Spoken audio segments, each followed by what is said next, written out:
History remembers the emperors, the men who wore the crowns and led the armies. But history is written in ink, and ink is paid for in gold.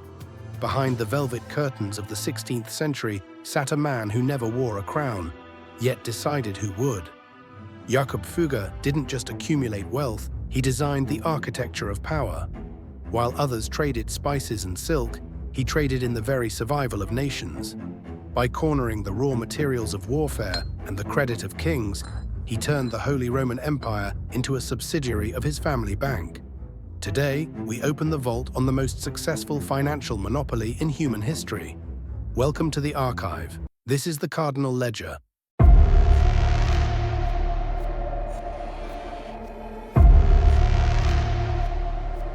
Jakob Fugger did not begin as a kingmaker. He began as a weaver. Born in 1459, he was expected to follow the family trade in textiles, fustian and wool. But Jakob looked beyond the cloth. He recognized that while trade creates wealth, architecture creates power. He left the weaving pits of Augsburg for Venice, the financial heart of the Renaissance. There, he didn't just learn trade, he mastered double-entry bookkeeping, the analytical secret of the Italian masters. He began to see the world not in goods, but in ledgers. By the time he returned, his strategy had evolved. He understood that a sovereign's greatest weakness is their need for capital. In 1487, he made a move that would define the old money legacy of his house. He offered the Archduke of Austria a loan that the state could never truly repay in gold. Archduke Sigismund, they called him the coin payer, a man who fathered 40 children and maintained a court that was effectively a bonfire of silver. By 1487, he was bankrupt. For any other banker, lending to Sigismund was a death sentence. Sovereign immunity was absolute. Most saw a catastrophe. Jakob Fugger saw a hostile takeover. Fugger didn't ask for cash. He demanded the Schwarz silver mines. In a single stroke of a quill, the Archduke kept his crown, but Fugger owned the ground it stood on. Jakob Fugger didn't just loan money, he structured the debt to be inescapable. He claimed the right to every ounce of silver pulled from the earth until the debt was settled. Thousands of miners labored in the dark of the Alps to pay off a prince's debt. Jakob had converted the Archduke's personal flaws into a permanent river of silver. Within 3 years, the Archduke was forced to abdicate. The mines stayed, the silver kept flowing. Jakob didn't just inhabit the 16th century, he had foreclosed on it. In 1519, the world's most powerful seat went cold. Emperor Maximilian I was dead, and the Holy Roman Empire was up for sale. This wasn't a transition of blood, it was an auction. On one side stood Francis I of France, backed by the Pope. On the other, the young Charles V of Spain. Both men were desperate for the crown, but the price was higher than any treasury in Europe could pay. The crown was decided by 7 electors, princes and bishops, whose loyalty was as volatile as the markets. Francis I offered a fortune in bribes, but Fugger knew that in a bidding war, cash is king, but credit is God. He didn't just send coins, he sent promissory notes.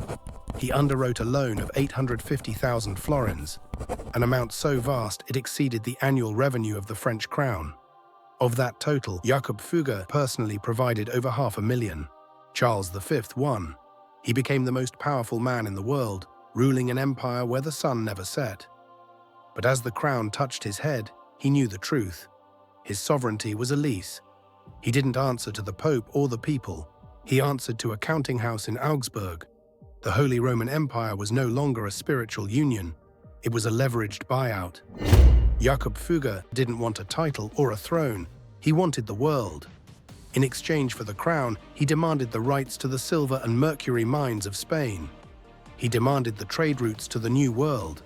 He had successfully turned the highest office in Christendom into a subsidiary of Fugger and Sons. This was the pinnacle of the Golden Merchant, the moment where the banker finally eclipsed the king. Kings die, empires crumble, but debt is eternal. Fugger had proven that you don't need to wear a crown to rule the world. You just need to be the one who pays for it. Jakob Fugger did not merely invest. He engineered a system of vertical integration and market cornering that bypassed the traditional limits of Renaissance capital. His final decade was a masterclass in structural dominance. Fugger shifted the banking paradigm from lending to equity. Through the Cuxi system, he secured direct ownership of the production source. By 1520, he held a near-total monopoly on European copper. He controlled the extraction in Hungary, the smelting in Carinthia, and the distribution in Antwerp.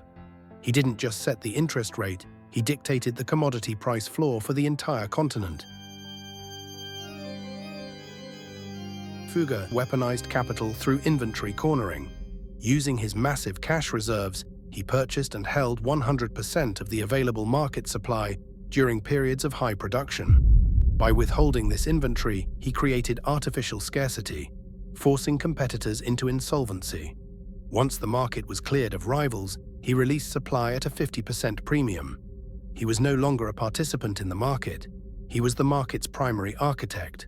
By his death in 1525, Jakob Fugger's net worth was 2.1 million florins, equivalent to 2% of the total GDP of Europe. Adjusted for the modern economy, this exceeds $400 billion. He achieved this by turning fluid capital into a permanent vertical infrastructure that outlived the kings he funded. The true power of Jakob Fugger was not found in his vault, but in his conversion of liquid capital into structural necessity. He realized early that money is a social construct, but a vertical monopoly is a physical law. By the end of his life, Fugger had engineered a system where the Spanish and Holy Roman Empires were no longer sovereign states, but subsidiaries of his private ledger. Jakob Fugger redefined power by proving that a vertical monopoly over industrial bottlenecks is more durable than any royal decree. Thank you for listening. This is the Cardinal Ledger.